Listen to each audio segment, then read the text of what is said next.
मैं Istanbul university से PhD कर रहा हूँ। मैं इथियस्ट हूँ। यहाँ 3 बाजुओं और 5 टांगों वाले लोग पैदा नहीं होने चाहें। क्या मुझे खुदा तक पहुँचाना उन माजूर लोगों की जिम्मेदारी है?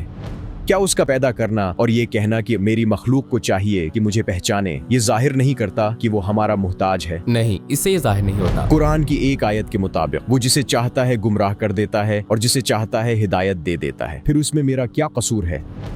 वो मादे से बालातर है तो क्या मादे से बालातर होना खुद ब खुद खालिक कायनात के वजूद का सबूत नहीं है?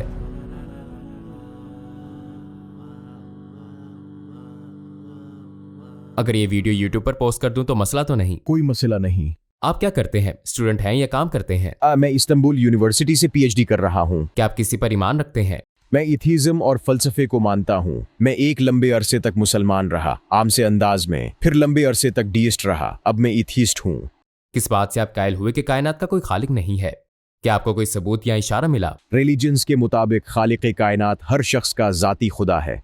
मसलन वो मुझसे मोहब्बत कर सकता है, जैसे वो अपने पैदा करदा पैगंबर से मोहब्बत करता है और अपनी इबादत न करने वालों से नफरत। अगर खालिकी कायनात है तो उसे लाजिमन मुझसे बेहतर और परफेक्ट होना चाहिए। ठीक है, चले मैं आपसे पूछता हूँ, आप ये क्यों समझते हैं कि किसी से मोहब्बत या नफरत करना खालिक कायनात की खामी है? क्या वो एक ही वक्त में आपसे बेहतर और अपने बंदों और मखलूकात से मोहब्बत करने वाला नहीं हो सकता? उसकी मोहब्बत उसके ना होने का सबूत क्यों बन गई? उसकी सिफत इंसानों जैसी है, इसलिए मैंने कहा उसका वजूद नहीं। आपने कहा इंसानों जैसी। यहाँ मसला ये है कि खुदा लोगों को जाती अहमियत देता है, हम में सखावत भी मौजूद होती है। आपके ख्याल में ये चीजें हमें क्यों दी गई? क्योंकि इन एहसासात के साथ हम उसे समझ सकते हैं, हम अपने खालिक को पहचान सकते हैं। इन सिफात का इंसानों जैसा होना हकीकी नहीं है, उसने सिर्फ हमें एहसासात दिए हैं ताकि हम कंपेयर कर सकें। लेकिन जाहिर है ये एहसासात एक दूसरे से मुख्तलिफ होते हैं, हम उसकी जात का सिर्फ अकली अंदाजा लगा सकते हैं। मैं वक्त और जगह से बाहर की किसी चीज का तसव्वुर नहीं कर सकता, तो फिर मुझे उसका जिम्मेदार क्यों ठहराया जाए? चूंकि हम वक्त के धारे में जीते हैं, लिहाजा शायद हम गैर महदूद वक्त का तसव्वुर ना समझ पाएं, मगर इसे ना समझ पाना खुदा के ना होने का सबूत नहीं है। ये उसके होने का सबूत भी नहीं है। हमें उसके होने के बहुत से सबूत नजर आते हैं। मसलन आप क्या देखते हैं?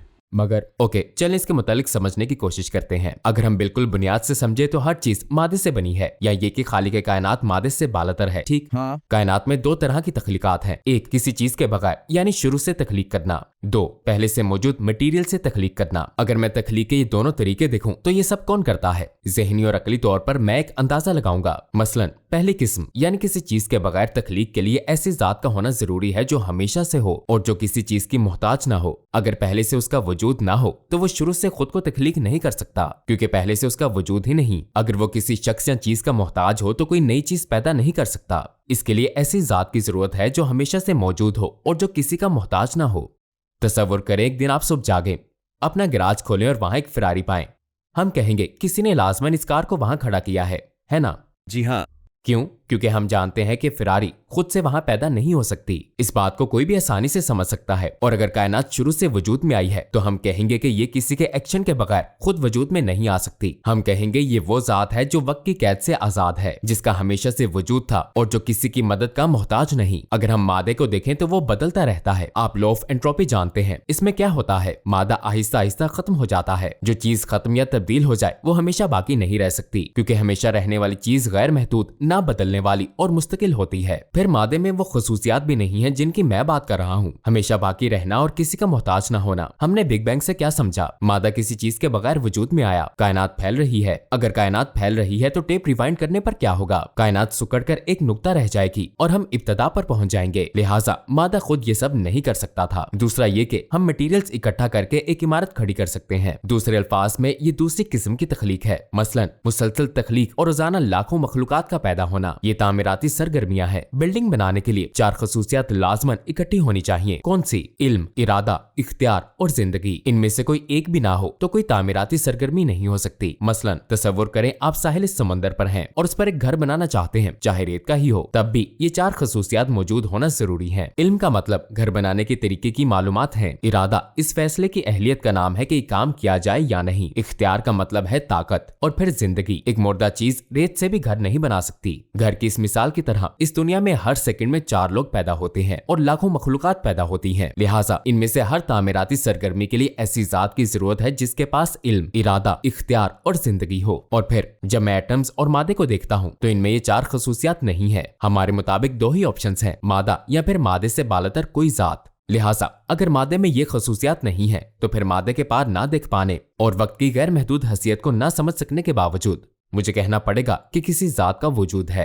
रोजाना 3,85,000 बच्चे जो इल्म, इरादा, इख्तियार और जिंदगी का हामिल है, जो वक्त और जगह की कैद से आजाद है और जो किसी चीज का मोहताज नहीं है, जो गैर फानी और हमेशा बाकी रहने वाला है, जो चीजों को इब्तिदा से तख्लीक करता है, वही है जो तामीराती सरगर्मियों के साथ दोनों तरह की तख्लीकात करता है। आप क्या कहते हैं? जैसा कि हमने पहले कहा था, ये काम करने वाला या तो मादा है या खालिक कायनात। क्या मादे का नाहल होना खालिक कायनात के वजूद का सबूत नहीं है? क्या आपका इशारा इस आयत की तरफ है कि खुदा ने कहा हो जा तो वो हो गई? हमने 2 तरह की तख्लीक के बारे में बात की। मेरा कहना यह है कि खालिक कायनात को दोनों पर इख्तियार है। कायनात का वजूद नहीं था, फिर उसने इब्तिदा से इसे तख्लीक किया। खुदा स्टेप बाय स्टेप तख्लीक कर रहा है। अगर हम सेब को देखें तो हम बीज बोते हैं, फिर वो बीज फौरन सेब नहीं बन जाता है ना? हाँ जी। अब खुदा उसे आहिस्ता आहिस्ता तख्लीक करता रहता है, यहाँ तक कि बीज सेब बन जाता है। आपके बोए हुए बीज का ताल्लुक बायोलॉजी के कवानीन से है। अगर माहौल मुनासिब हुआ तो कॉम्पल फूट जाएगी और वो बढ़ने लगेगा, फिर दरख्त बनेगा और उस पर फल लगेंगे। अगर माहौल ठीक न मिले तो वो नहीं बढ़ेगा। इसमें खालिक कायनात का क्या किरदार है? ये एक अच्छा सवाल है। आपने यहाँ एक चीज पर गौर नहीं किया। जिन चीजों को हम कवानीन कहते हैं वो दरअसल नाम है जो हमें खुदा के कायनात तख्लीक करने और इसे चलाने के बारे में बताते हैं। मसलन हम कहते हैं कवानीन अप्लाई किए जाते हैं और फिर बीज को फल बनने तक वक्त लगता है। दर हकीकत ये कवानीन उस तरतीब का नाम है जो हमें बताती है कि खालिक कायनात बीज को फल कैसे बनाता है। कानून खुद से कुछ नहीं करता। अगर कोई कानून मौजूद है तो पसे पर्दा कोई उस कानून के साथ कायनात चलाता है। फर्ज करें कि यहाँ स्मोकिंग पर पाबंदी है, हम यहाँ इशारा लटकाते हैं, हम यहाँ आकर स्मोकिंग करते हैं। अब क्या ये इशारा हमें सजा देता है? इशारा ऐसा नहीं कर सकता। सही, फिर कौन सजा देता है? कानून बनाने वाला ये सजा देगा। क्यों? क्योंकि कानून खुद से कुछ नहीं कर सकता। ये कानून जिसने बनाया, जो यहाँ इख्तियार रखता है, वही आकर सजा देगा और यहाँ का निजाम चलाएगा। इस मिसाल की तरह बायोलॉजी के कवानीन, फिजिक्स के कवानीन, कायनात के कवानीन खुद से कुछ नहीं कर सकते। अगर कोई कानून मौजूद है तो इन कवानीन को इस्तेमाल करने वाला होना भी जरूरी है। मसलन क्या मुझे मादी शक्ल में कानून दिखा सकते हैं कि फलां कानून अपनी मादी शक्ल में है? मैं आपको सूरज का तुलू और गुरूब दिखा सकता हूँ, लेकिन ग्रेविटी नहीं दिखा सकता। आप ग्रेविटी नहीं दिखा सकते, क्यों? क्योंकि ये मादे से नहीं बनी। सही, ये चीजें यहाँ ग्रेविटी की वजह से मौजूद हैं, लेकिन मैं ये नहीं कह सकता देखो ये रही ग्रेविटी। मैं बिल्कुल यही कह रहा हूँ। क्यों?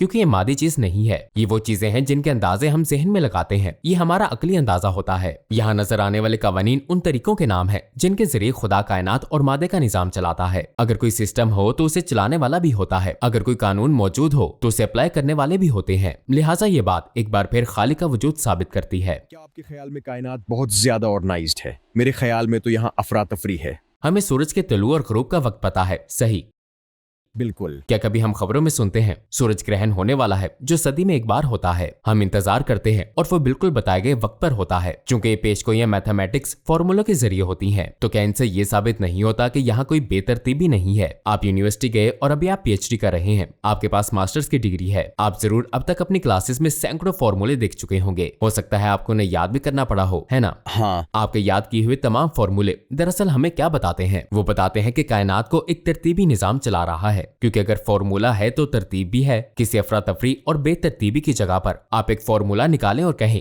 एक मिनट ठहरो, इस फॉर्मूले के मुताबिक फलां काम हर वक्त इसी रफ्तार से होता है। क्या आप वहां कोई फॉर्मूला पेश कर सकते हैं?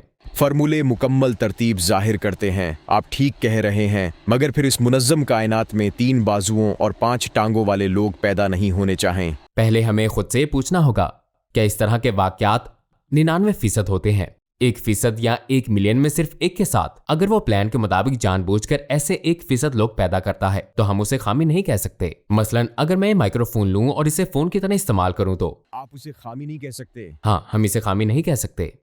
ये फनी सी बात है, क्योंकि मसलन जब हम कागज या प्लेट की फैक्ट्री में जाते हैं, यहाँ तक कि उस प्लेट फैक्ट्री में भी 1000 में से 3 में खराबी होती है। चले 1000 में 5 फर्ज कर लेते हैं। आप एक इंडस्ट्रियल इंजीनियर हैं, आप बेहतर जानते हैं अगर खुदा एरर मार्जिन के साथ अमल करता है, अगर वो ऐसा करता है तो ये उसकी खामी है। अगर खुदा वो 1% किसी खास मकसद के लिए पैदा करता है तो फिर ये भी तरतीब का ही हिस्सा है और खामी नहीं है। अगर कोई अमल मकसद की तकमील करता हो तो वो तरतीब और परफेक्शन की तारीफ में आता है। कैसे? मसलन मैं ये माइक्रोफोन लूं और इसे फोन के तौर पर इस्तेमाल करूं, तो क्या मैं कह सकता हूं 1 मिनट ठहरो, इस फोन से कॉल नहीं हो सकती भाई, इसमें तो खामी है? नहीं, बल्कि अगर ये आवाज को कैप्चर न करे तब उसमें खामी होगी। ये खामी वाला तब होगा जब आवाज को अच्छी तरह कैप्चर ना करे। मगर मैं ये नहीं कह सकता मैं इससे कॉल नहीं कर सकता, लिहाजा इसमें खामी है, क्योंकि इस माइक्रोफोन का मकसद आवाज को कैप्चर करना है, किसी को कॉल करना नहीं। अगर ये अपना काम कर रहा है तो फिर मैं नहीं कह सकता इसमें खामी है। आप लाइब्रेरी जाते हैं, क्या आप ये कहते हैं लाइब्रेरी में बहुत खामोशी है? क्या ये लाइब्रेरी की खामी है? नहीं, क्योंकि लाइब्रेरी का मकसद यही है, इसे खामोश जगह के तौर पर बनाया जाता है। इसे फितरी तौर पर ऐसा ही होना चाहिए। बिल्कुल इसी तरह खुदा ने लोगों को एक मकसद के लिए पैदा किया है। वो मकसद क्या है? ताकि इंसान उसे पहचाने। मसलन हमें यहाँ बीमारियों का सामना करना पड़ता है ताकि हम अपने खालिक को अल शाफी, शिफा देने वाले की हैसियत से जान सकें। जब भूख का सामना होता है तो हम उसे अर्रज़ाक, रोजी देने वाले के तौर पर पहचान सकें। चूंकि खुदा ने कायनात अपनी पहचान करवाने के लिए बनाई, लिहाजा कोई भी तख्लीक जो हमें खुदा की पहचान करवाए, ऐसे लोगों की खबरें मिलना जो 3 बाजुओं और 2 सर के साथ पैदा हों, ना तो खालिक के ना होने का सबूत है और ना ही निजाम कायनात में खामी का। देखें लोग क्या करते हैं। हर नए बच्चे की पैदाइश पर लोग दुआ मांगते हैं। वो दुआ क्यों मांगते हैं? दुआ की जरूरत इसलिए पड़ती है कि लोग इन बीमारियों को नहीं जानते। दुआ मांगना तख्लीक के लाजमी मकासद में से एक है। लोगों को इबादत के लिए तख्लीक किया गया था, लिहाजा हम कह सकते हैं हर वो चीज जो लोगों को खुदा की पहचान करवाए और मोहताजी, कमजोरी और बीमारियों जैसे मसाइल जो लोगों को दुआ पर लगा दें, इस कायनात की तख्लीक के मकसद से बिल्कुल मुनासबत रखते हैं। अगर कोई चीज अपने मकसद के मुताबिक काम करे तो हम नहीं कह सकते कि उसमें खामी है। क्या मुझे खुदा तक पहुंचाना इन माजूर लोगों की जिम्मेदारी है? और खुद उनके लिए भी। वो लोग सिर्फ दूसरों के लिए नहीं बल्कि खुद अपने लिए भी खुदा की दलील पाते हैं। जैसा कि हमने कहा, लोग खुद अपनी सिफात में खालिक को देखते हैं। जो खुद को कमजोर समझता है वही कुव्वत वाले खालिक को पाता है। उनकी बीमारियां दरअसल उनके लिए पैगाम है। अगर पैगाम लिखने का मकसद आपको बात समझाना है तो ये लोगों को समझाने के लिए ही भेजा जाता है। इस मामले को इस तरह देखना चाहिए, शुरू से आखिर तक हमने खालिक के वजूद पर बात की है। आप क्या कहते हैं जब हम इब्तदा से किसी चीज की तख्लीक की हकीकत देखें? अगर मादे में खसूसियत ना हो तो क्या मादे से बालातर होकर खालिक का वजूद खुद बखुद खालिक के कायनात के वजूद का सबूत नहीं है? आपने अभी भी खालिक को रज़ाक, रिस्क देने वाला, शफा देने वाला वगैरह का। मेरी राय तब्दील नहीं हुई है। मतलब ये सिफात आपको गैर माकूल लगती हैं? हाँ। फिर किस किस्म का खालिक माकूल होगा? क्या वो जिसकी कोई खसूसियात ना हो? मेरे जहन में जो खुदा है वो समझ में आने वाला और मुझसे बेहतर है। मेरा खुदा का तस्वुर आपसे बेहतर है। मसलन खुदा की एक सिफ़त असमद है। वो किसी जानदार या बेजान का मोहताज नहीं है। क्या उसका पैदा करना और ये कहना कि अब मेरी मखलूक को चाहिए कि मुझे पहचाने, ये जाहिर नहीं करता कि वो हमारा मोहताज है? इससे ये जाहिर नहीं होता, क्योंकि मेरे ख्याल में तो जाहिर होता है, क्यों नहीं?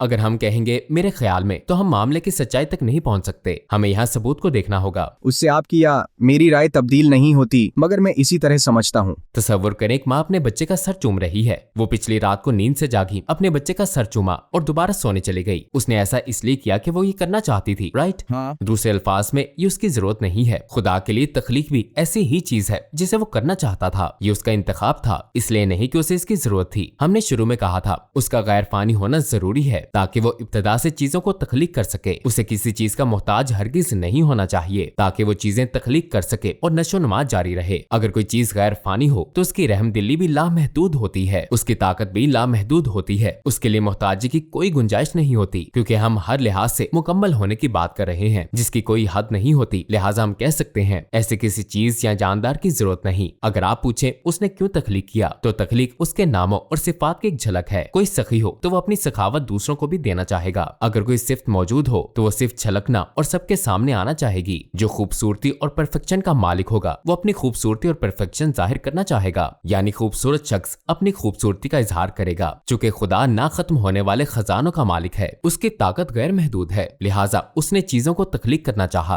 और अपनी सखावत, अपने इनामात के साथ उसने अपनी मखलूक को जिंदगी अता की। वो ये करना चाहता था मगर इस काम का मोहताज नहीं था। उसने इंसानों को तख्लीक किया और अपनी सखावत का इजहार किया, और उसका ऐलान है कि वो हमेशा की जन्नत में भी ये सब आपको देता रहेगा। ठीक है, खुदा मुझे यहाँ पैदा करना चाहता था और कुरान की एक आयत के मुताबिक वो जिसे चाहता है गुमराह कर देता है और जिसे चाहता है हिदायत दे देता है। फर्ज करें वो मुझे एथिस्ट होने की वजह से हिदायत नहीं देना चाहता था, लिहाजा मैं एक एथिस्ट बन गया। फिर उसमें मेरा क्या कसूर है? ये एक अच्छा सवाल है। आपने कुरान का तर्जमा पढ़ा है? हाँ, मुझे तर्जुमा पढ़ना पड़ता है क्योंकि मैं मकामी अरब नहीं हूँ। ठीक है, आप तुर्किश तफसीरें एक्सेजेसिस देख सकते हैं जो कि आयतें मखसूस वाकयात के बाद नाजिल होती थी। लिहाजा अगर हम किसी वाक़े के मसाइल उसकी बुनियाद को नहीं जानेंगे तो एक जाती ख्याल बन जाएगा। ताहम ये आयत एक खास वजह से नाजिल हुई थी, इसके मायने उस वाक़े के लिहाज से दिए गए हैं। पैगम्बर सल्लल्लाहु अलैहि वसल्लम ने इस आयत की तशरीह और वजाहत की है। जब हम इस आयत को देखते हैं तो खुदा फरमाता है व यहदी मन यशाऊ, खुदा जिसको चाहता है हदायत दे देता है। दूसरे हिस्से में ये बताया जाता है कि खुदा किन को हदायत देगा। खुदा फरमाता है मैं जिसे चाहूंगा हदायत दे दूंगा। सवाल ये है कि वो किसे हदायत देना चाहता है। दूसरी आयत में उसने उन लोगों की खसूसियात बताई हैं। उसने फरमाया सूरह बकरा के बिल्कुल शुरू में, वो खुदा से डरने वाले बगैर देखी चीजों पर ईमान लाते हैं और नमाज कायम करते हैं। कुरान में उन लोगों की बहुत सी खसूसियात बताई गई हैं। कुरान में दूसरी जगहों पर खुदा ने बताया कि वो किन लोगों को हदायत देगा। इसमें इंसान की विल पावर का अमल दखल है। अगर इंसान कुरान पढ़ता है तो दीन और ईमान के असूल वाज़ेह हो जाते हैं। क्या मैं हदायत चाहता हूँ या नहीं? अगर आप इसे देखकर कहते हैं मैं नहीं चाहता, तो खुदा फरमाता है जो लोग हदायत पाना नहीं चाहते उन्हें हदायत नहीं दी जाएगी। वो फरमाता है मैं किन लोगों को हदायत दूंगा? वो लोग जो हदायत पाना चाहते हैं। वो कहता है जो ये कबूल करेगा उसे हदायत दे दी जाएगी। वरना लोग जब तर्जमा पढ़ते हैं तो वो इसके मुख्तलिफ मायने ले सकते हैं। ठीक है, अब आप क्या करेंगे? तलाश जारी रखेंगे? नहीं, मैंने बहुत पहले ही तलाश रोक दी थी। मैं अपनी जिंदगी नॉर्मल अंदाज में गुजार रहा हूँ। मैं एक सादा सा सवाल करना चाहता हूँ, आप चाहें तो जवाब न दें। जब आप एथीज्म की बात करते हैं तो आपकी फैमिली, दोस्त, रिश्तेदार भी होंगे, आपकी कोई महबूबा या बीवी भी होगी। इतने सारे लोगों से आपका दिली ताल्लुक होता है। जबकि एथीज्म कहता है कि मौत के बाद जिंदगी नहीं है। आप ये बात कैसे सह लेते हैं? कोई शख्स इस सोच के साथ कैसे खुश रह सकता है कि मेरा वजूद बिल्कुल खत्म हो जाएगा? इसकी बजाय इस मामूली सी अकली दलील के साथ कि हाँ ठीक है, खालिक कायनात के खिलाफ ये 100 सबूत हैं, इनमें से एक मुझे समझ आ रहा है, लिहाजा मैं बस इसे मान लूंगा। बाकी 99 चीजें जो मेरी समझ से बाहर हैं, मैं इन्हें स्टेप बाय स्टेप हल करने की कोशिश करूंगा। क्या ये बेहतर नहीं होगा? फना हो जाने के ख्याल के साथ आप कैसे जिएंगे? मैं खुश हूँ क्योंकि मैं अपनी जिंदगी का मालिक हूँ। क्या आपको बोझ, जहनी दबाव महसूस नहीं होता? क्या आखिरकार आपका नामो निशान खत्म हो जाएगा? इस ख्याल के साथ कैसे जी सकते हैं? मरने के बाद मुझे नहीं मालूम, हो सकता है मैं कोई घास फूस बन जाऊं, गाय मुझे खा ले, दूध दे और बच्चे वो दूध पिएं, या उसी तरह की कोई चीज। उसके अलावा और क्या हो सकता है? मैं सॉसेज में, पस्त्रामी में था। अगर आप किसी प्यारे से 1 महीने के लिए अलग हो जाएं, तो आप उससे अलग नहीं रह सकते, है ना? मतलब आपस में इतना जज्बाती ताल्लुक होता है। हाँ, हो सकता है। अगर हम उससे 1 महीने के लिए अलग नहीं रह सकते, आप अपने किसी प्यारे से 1 महीने के लिए भी अलग नहीं रह सकते। मगर ये ख्याल कि मैं अब कभी उनसे नहीं मिलूंगा, अगर सैकड़ों मकूल सबूत मौजूद हैं, तो मेरे ख्याल में कोई एक सबूत भी खालिक को मानने के लिए काफी है। अपना ख्याल रखिएगा। आपसे मिलकर बहुत खुशी हुई। मुझे भी।